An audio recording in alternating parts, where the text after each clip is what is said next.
சந்திராஷ்டமத்தை பற்றி நம்ம பார்க்கும் பொழுது பார்த்திங்கன்னா எப்படி இது 2 வகையில் வேலை செய்யும். ஒன்று வந்து பார்த்திங்கன்னு சொன்னால் இது நமக்கு நம்மளால் பிறருக்கு மனசங்கடத்தையும் பிறர்னால் நமக்கு மனசங்கடத்தையும் உருவாக்கி கொடுக்கும். இது மனசங்கடம் மட்டும் இல்லாமல் விபத்துகள், சின்ன சின்ன பிரச்சனைகள், சம்மந்தமே இல்லாத நபரை பற்றி பேசுகிறது, சம்மந்தமே இல்லாத சப்ஜெக்டில் ஒன்றுமே இல்லாமல் அது பெரிய சண்டையாக வர்றது, இல்லைன்னா மறதி, இல்லைன்னா ஏதேனும் ஒரு விஷயத்தில் பிறரை பழி சுமத்துறது, இல்லை பழி வாங்கிக்கிறது. இது மாதிரி விஷயங்கள் சந்திராஷ்டமத்தில் அன்றைக்கி இருக்கிறத நம்மளால் பார்க்க முடியும். பாயிண்ட் 1. பாயிண்ட் 2, இதை தவிர்த்துக்கிறது எப்படி?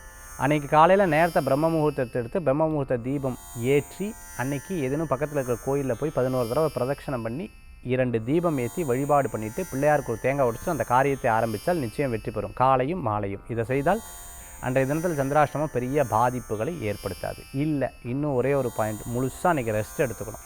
அப்படி ரெஸ்ட் எடுத்துகிட்டு எல்லா விஷயத்தையும் மறந்து மைண்டை நல்லா மைண்டுக்கு கொண்டு வந்து ராமநாமத்தை சொல்லி உங்கள் இஷ்ட தெய்வ வழிபாடும் குலதெய்வ வழிபாடும் பண்ணால் சந்திராஷ்டமம் பெருசாக உங்களுக்கு வேலை செய்யாது.